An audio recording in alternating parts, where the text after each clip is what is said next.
శ్రీగురుభ్యో నమ. హరి ఓం. సభాభ్యాం సభాపతిభ్యశ్చ భో నమో నమ. ఈరోజు గరుడ పురాణ అంతర్గత ఉత్తరాఖండం 9వ అధ్యాయం ప్రారంభం. మరణకాలంలో చేయవలసిన పనుల గురించి గరుత్మంతుడు అడగ్గా శ్రీహరి ఇలా అన్నాడు. ప్రారబ్ధవశం సంప్రాప్తమైన ఈ దేహాన్ని ఎప్పుడు విడవలసి వస్తుందో అప్పుడే మానవుడు తులసి సన్నిధంలో గోమయంతో మండలం చేయాలి. దానిపై తెలలు చల్లి దబ్బలు పరిచి ఒక మంచి ఆసనం మీద సాలగ్రాంశలను ఉంచాలి. ఈ సమస్త పాపాలు భయాలు తొలగిస్తుంది. తులసి ఛాయలో మరణిస్తే అతడు ఎంత పాపాత్ముడైనా యముడు అతను చూడలేరడు. పై చెప్పిన తిలదర్పల మీద మరణిస్తే అతడు పుత్రహీనుడైన విష్ణు సామ్రాజ్యం పొందగలడు. తిలలు, దబ్బలు, తులసి అనే ఈ 3 వస్తువులు నా నుంచి ఉద్భవించినవి కనుకని అవి అతి పవిత్రమైనవి. ఈ తిలలు చూడడంతో అసురులు, దైత్యులు పారిపోతారు. మరణం సమీపించిన వారిని గోమయం చేత ఆకలినట్టు అలికినట్లు దబ్బలు పరిచినట్లు భూతాలపై పరుండబెట్టాలి. అలకబట్టినట్లు మంచం మొదలైనవి పవిత్రమైనవి కావు. వాటిని భూత పిశాచులు, రాక్షసులు ఆశ్రయించుంటారు. శ్రద్ధం, దేవతీ పూజ, అగ్నిహోత్రం, బ్రాహ్మణ భోజనం అలకని భూమిపై చేయకూడదు. అంతదశలోని జీవుని నోట్లో రత్నం, స్వర్ణం ఉంచి సాలగ్రామ తీర్థం పొయ్యాలి. ఆ తదుపరి గంగాజలం పోయాలి. అది పానం చేయగలిగిన జీవునికి మోక్షం తథ్యం. గంగా స్పర్శ దర్శనం మహాపుణ్యం. గంగాని 2 మార్లు స్మరించిన పుణ్యమే కనుకనే గంగను స్మరించాలి, నమస్కరించాలి. గంగోదకాన్ని పానం చేయాలి. భాగవతం వంటి మోక్షప్రదమైన గ్రంథాలు పఠించాలి. వేదం కానీ, ఉపనిషత్తులు కానీ, శివస్తోత్రములు కానీ, విష్ణు స్తోత్రములు కానీ ఎవరు పఠిస్తారో వారు మోక్షం పొందుతారు. ఈ విధంగా వర్తించే ధర్మాత్ములు ప్రాణులకు ముఖఛాదుల నుంచి వెలబడతాయి. ప్రాణులు పోవడం వల్ల శరీరం నిర్విశేషం, జుగుప్సాకరం, సృజించ యోగ్యం, దుర్గంధ భూయిష్టం అయిపోతుంది. క్రిమి నిస్ఫోట స్వరూపం చేత శరీరానికి 3 అవస్థలు కలుగుతాయి. ఈ మాత్రానికి ఈ నలులకి ఏల గర్భం. ఒక దేహాన్ని విడిచాక జీవుడు పూర్వజన్మ కర్మం అనురూపమైన కొత్త శరీరంలో ప్రవేశిస్తాడు. తిరిగి సుఖదుఖ చక్రం మామూలే. దాన ధర్మాలు చేసుకొని మహానుభావునికి అతుల కృత్యాలు చేసుకుని సిద్ధంగా ఉన్న జీవునికి, ధర్మాత్ములకు, ప్రాజ్ఞులకి ప్రియులైన దేవతా దూతలు చక్కని విమానంలో స్వర్గానికి తీసుకుని వెళ్ళగలరు. వారు పూజలు అందుకుంటే ఆ జీవి స్వర్గం చేరుతాడు. స్వామి, ఒక కుటుంబంలో ఎవరైతే ప్రేత జన్మ కలిగిందని ఎలా తెలుస్తుంది అని సభక్తియుతంగా అడిగిన గరుడు దానికి మాధవుడు సమాధానమిచ్చాడు. ప్రేత జన్మను గుర్తించడం. ఒకే ఒక పెనుగుర్తితో ప్రేత జన్మను తెలుసుకోవచ్చును. తమ కుటుంబంలోని వారిలో లేదా తమ కులంలో వారిలో ప్రేత జన్మం అధికంగా బాధిస్తుంటారు. అయితే ప్రేత శరీరాలు బాధించి తప్పించుకోగల ఉపాయం కూడా ఉన్నది. విజ్ఞానాన్ని చక్కగా పాటిస్తే ప్రేత శరీరధారులు పీడనాలకు గురి కాకుండా ఉండగలరు.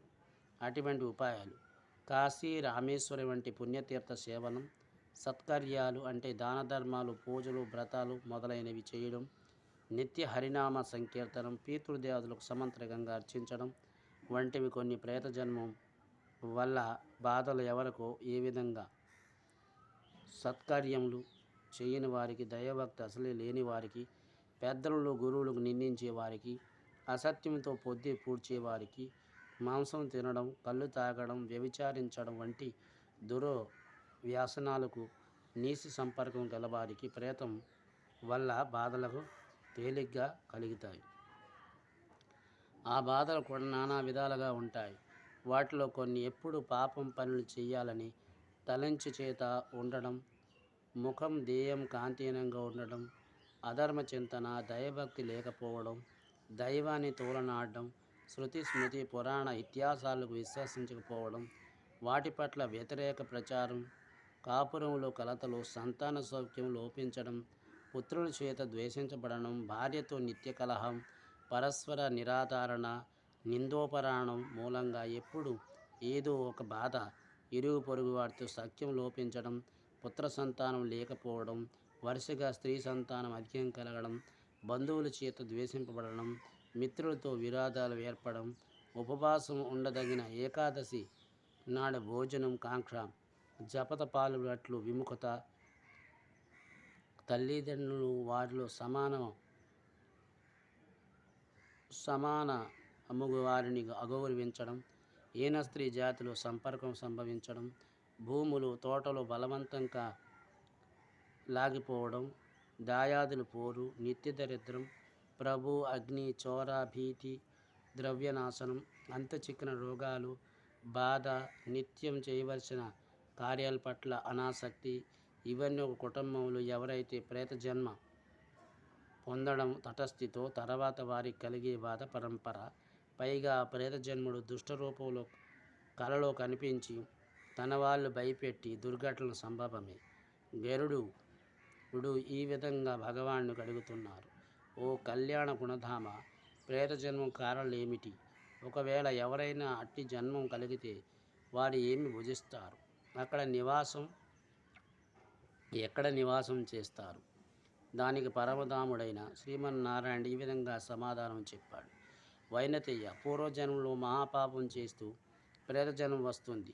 నూతులు, చెరువులు, సత్రాలు, దేవాలయాలు ఏ పుణ్యాత్ముడు ప్రతిష్ఠ చేస్తాడో అవి సకల జనులకు ఉపయోగకరంగా ఉంటున్నాయి. తనలో అతని తర్వాత ఆ వంశంలో వాడెవడ దాని పట్ల రద్దు చేసి విక్రయాన్ని పెడతాడో ఆ ధర్మ సంబంధ ఆస్తులు అమ్మజూపుతాడో ఈ విధంగా ఎవడైతే చేస్తాడో అతనికి ప్రేత జన్మం వస్తుంది. ఇంకా ఎవరు వారు ప్రేత జన్మలవుతారు? మొదటి ప్రజా వినియోగదగ్ధం దాన ధర్మాలు చేసి కొంతకాలానికి ఆ వ్యక్తి వాటిని అమ్మజూపిన అతడు ప్రేత జన్మం కలుగుతుంది. ఇతరుల భూమిని కాజేయవాడు, గ్రామం, పొలం, తోటలు ఇతరులకు సంబంధించిన భూభాగాల అద్దులు వంచలతో తన స్వాధీనం తెచ్చుకునేవాడు, తటాకం అంటే బావి పూడ్చి తనకు చెందిన భూమిలో కలుపుకునేవాడు, చండాలను చేత చంపబడేవాడు, నీటి అందుపడి మృతి చెందినవాడు, పిడుగుబడి చచ్చినవాడు, అగ్ని ప్రమాదకు లోనై మరణించినవాడు, గోవు ఎద్ది పొడడం వల్ల గతించేవాడు, ఉరివేసుకొని ప్రాణం తీసుకునేవాడు, విషము లేని విషజీవులు విషకీటకాలు కాటుకు గురై కాలం తీరిపోయినవాడు, అస్త్రాది శస్త్రాది ఆయుధం వల్ల చంపబడేవాడు, తన కులం వంశంలో తనే ఆఖరివాడిగా మృతి చెందినవాడు, దేశాంతంలో ఎవరికి తెలియక చచ్చిపోయినవాడు, దొంగల చేత కట్టబడిన వాడు, ప్రాణాలు కోల్పోయిన అంతుచిక్కన రోగాల చేత అవసాన కాలములు సమీపించకుండానే పోయేవాడు, భృస్వార్జనంకు చెయ్యికొని మరణించినవాడు, తల్లిదండ్రులు శ్రద్ధలు చేయక వచ్చినవాడు ప్రేతజనం పొందుతున్నాడు. జయ శ్రీమన్నారాయణ. ఇంకా పర్వతాలు కొండవాళ్ళ నుండి పడి చచ్చినవాడు, గోడ కింద పడి ప్రాణాలు కోల్పోయినవాడు, నిద్రించిన రీతిలో చచ్చేవాడు మొదలైన ప్రాణులకు విడిచిపెట్టి భగవంతుడి నామాన్ని ఉచ్చరింపక మరణించిన వారు, రజస్సులైన స్త్రీని తాకిన చండాలుడు, తాకిన స్నానం చేయక అసూసిగా ఉన్నవాడు అయిన వారు అందరూ కేవలం ఇతరులకు చెప్పిన మాటలు విని దూరం చేసుకుని మరణించిన వారు, మనుస్మృతిని విరుద్ధంగా తీర్పులు ఇచ్చేవాడు, మిత్రదోహి, కళ్ళు తాగి దుర్భాషలాడేవాడు, తెల్లని పట్టుని కానీ స్వర్ణాన్ని కానీ దొంగలించేవాడు, గురువు భార్యతో సంపర్కం పెట్టుకునేవాడు ప్రేతజనం పొందుతాడు. రజస్వల్లగా మృతి చెందిన స్త్రీకి ప్రేతజనం వస్తుంది. ఇక ప్రేతజనం నివాసం గురించి విను. జనసంచారం అంతగా లేనట్లు, వృక్షాలు లేనట్లువి, కణకణం నుండి నిప్పులు మాదిరిగా ఇసుకయే వేడిగాలులు వీచేటువంటి ఇసుక ఎడారిలో వీరు సంచరిస్తుంటారు. గాలి వాటికి సుదీర తీరములకు ఎగిరి తమ వంశీకుల కష్టాలు పాలు చేస్తారు. గరుత్మంతుడు బ్రాహ్మణులకు మృతి చెందినట్లయితే వానికి బ్రాహ్మణుడే కర్మకాండం నిర్వర్తించాలి.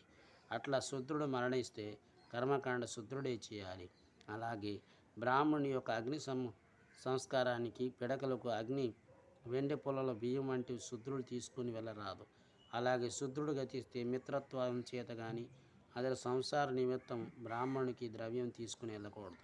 అలా చేస్తే ఆ రెండు జాతుల వారికి ప్రేత జన్మ సంప్రదిస్తుంది.